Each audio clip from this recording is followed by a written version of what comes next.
Tropiko. And we're back mga idol. Iti panag sublime kini Idol Glenn. Aketa dito ing ado apo digiti naamuan tayo kabambanag idikwa. So different point of view aya Idol Glenn. Iti parang mariknam idikwa. So no kung kuna iti libro nga na harsh kakastoy kung kuna iti libro idikwa. Ngem no interview em dagiti Ilocano idikwa, which is parang bias mat kadi akit dito nga makitam ti kinasaya at mat dagito Marcoses idi Yes. panawenda mga idol. So gapo iti dayto akit parang adu dagiti triggering points dapat kastakat isayang kata dagiti tattao idikwa dito mismo apong EDSA People Power. Kaya nga kahit mga buyain. Ibo-ribo. Alaman, roll VTR. Okay. So, okay, so yan ingatok. i-play mo. Okay, sige, play. i-play mo data. Ay, ina na. Agor ka. Ay, dito i-play ko. I-fade ko lang. Ay, ano to na? Ingatong bayam. Dito live stream. Mabuy-buyan. Ay, okay. Hindi ka stadium na na. Ay, so mabuya mga idol. 2 o'clock that afternoon, the order finally Rasta ID. Wait lang. Okay. Nagtatakol mo't nga luglugan ti soldado dito kada helikopter eh. Diba? Oh. Kasi Sige, mga idol. Grabe imagine na yan. Tangke? 1986. Dito aya. Yes. So, dati pa lang dito, di makukulay. Di ko nga anan eh. Ato tao si ka. Well. Apa una yan eh. Data imagine mawampay siya cellphone ni. Grabe. Wene, apa una ka datang-tang kini. Ano? Apa nagraw-raw mo. Dagito yung tao. Ayan. So, dito mga idol. Iti mamas mo samak edikwa. O kapalakpak dan eh. Kadatil-tila dito mo braenda. Nagririyaw da. So talagang agresibo ay Idol Glenn. Dito'y mamaspasamak edikwa. Nagitita tao. Ano dito yan? Talagang ako ID. Ne. Ay po. Okay, so DJ mga idol, that's just a clip. And ito'y mismo apong EDSA People Power. And siyempre, dato'y mat, hatay ba't ka mo no anati karirik na nga talaga. Yes. Siguro some of them, akit talagang napasaktan. And some of them, but Idol Glenn, akit talagang datay nakisali lang Yes. met. Actually, dati, ano, di rally? dati nga min di times nga ado ti kasla lang met about martial law met igo. Han lang nga war on drugs nga min dati di ko. Yes, kasla, no talaga nga kwa ka idi ko no day against the administration idi ko at the day talaga nga pasaway kamet alain da ka kano tapos agpugaw ka, and that was the story and that was the news before. Kaya diak mat amuno ususto at ubing paini ko. Bugbugun da ka kasi nga ta. Di Huwag nga talaga, pasama kung saan kay Beling yan ta. Paway Lake. Anyway, kasi hindi ko. kasi nga mas Pero pasama. in terms ito ayan tayo, ito Ilocos Norte Locality tayo, oh. Awan summit una iti kasla ko awan summit una iti na new news nga nakaro. And adaman siguro ngemhaan nga kasi iti kapig sa ti anya dito yan ti kapulisan or Yes. nga talaga ta syempre ket nakimtlaeng Antay, baga dito ko anat na gana detay nasa kamay na nila ang batas. Oo. Kung ano ko mga idol dito soldado. Isu ka martial law martial. Isuda apo iti makiinbahalan. No ano nga talaga iti mapasama ka disiplinaan da digito yung tao when no saan. Pero yata yung digijay kasi ka handa sa mga kasla kasi ka aggressive ko just like on war on drugs, di ba? Kakaiba di war on drugs tingamin kasi dito tiltiliwenda ket in the with the kasla lang at the influence that drugs. Kaya DJ nga Rod, kinanam to Idol Glenn nga parang di pinang trigger aya kanati EDSA People Power is dati pan nakatay ni Senator Ninoy Aquino Idikwa, which is jaka mo dapat dagiti theory nga nga agay ayam idata or ada dagiti theory mga idol nga agwarwar sidata nga ti jaka mo nagpaypay, so it's just a theory ang kata ni Apo Kuri Aquino iti agin plano kano. Kano it's just a theory nga rod ang mga idol no apay nga natay detoy asawa na. Pero we don't know what lies behind that one.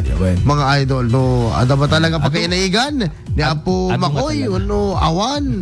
Digjay ati Apo Bueno digijay talaga nga dadumapay nga siya na digijay dadumapay nga dapay talaga nga yung sakripisyo digijay nga talaga no kadwa mo lang ni Senator Aquino di nang kwa mo lang kang kwana diba kasi actually kuna na idi ko di at the day di close dan samot idi close day di kaya talaga nga kwa nga iso na pitin ng ibaga ni Kanupay Apo lakitin ng ibaga nga wag ka munang pupunta sa Pilipinas baka mamamatay ka kurala kat mo diba tulang mo diba?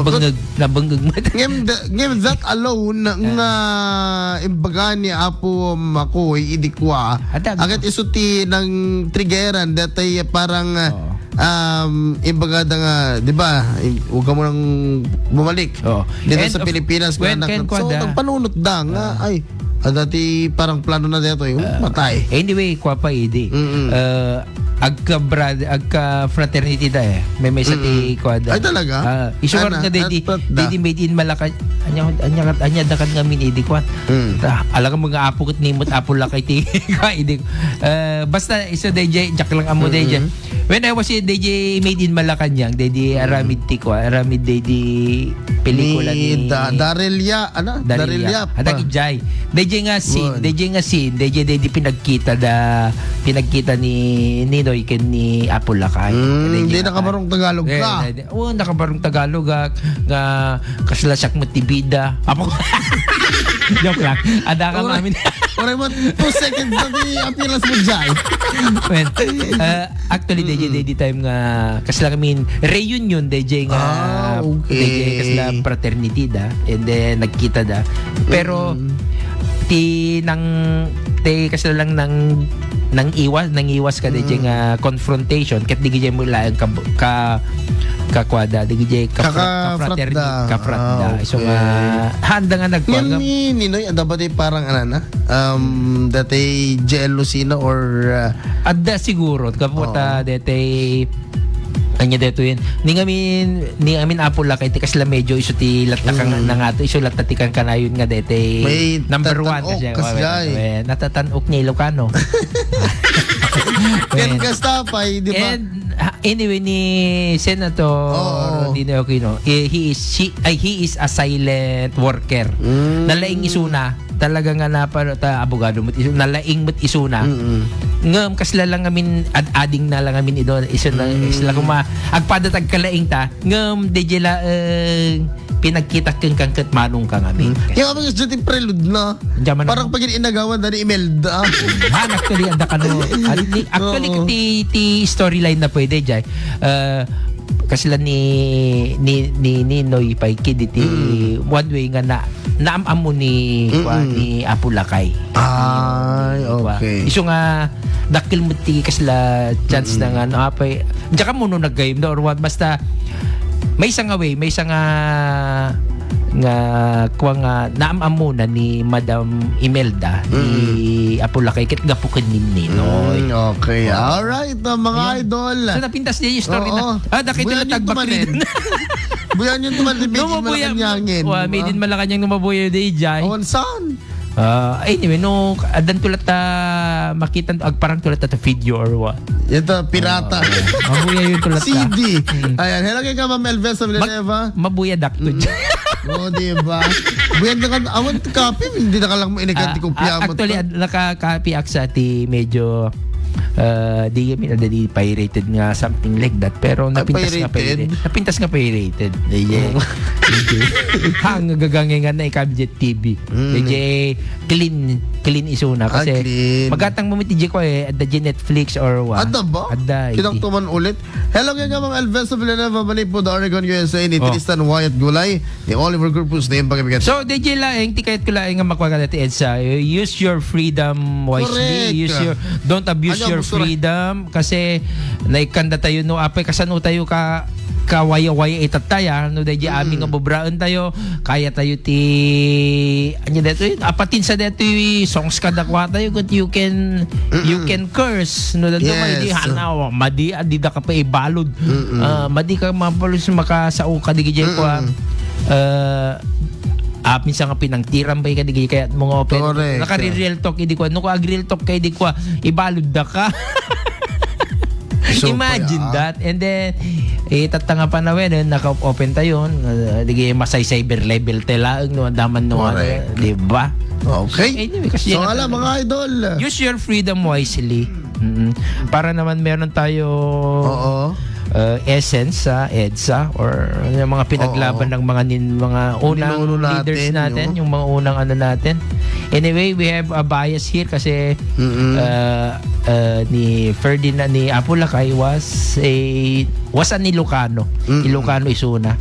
Ken ni PBBM father na. Oo, di ba? Kung naman Clarita Tangunan, very interesting the topic yung mga idol. Alam ma'am, Clarita, barang makasublikam to into no ay friend ay isunto ulit iti pagsaritaan tayo into no matamtama. Yes. Okay, so mga idol, nakatkaduak ni Idol Glenn Batuyong para kadeto ay topiko tayo nga EDSA Revolution. Okay, EDSA People Power. Yes. Okay mga idol, thank you very much Idol Glenn Batuyong.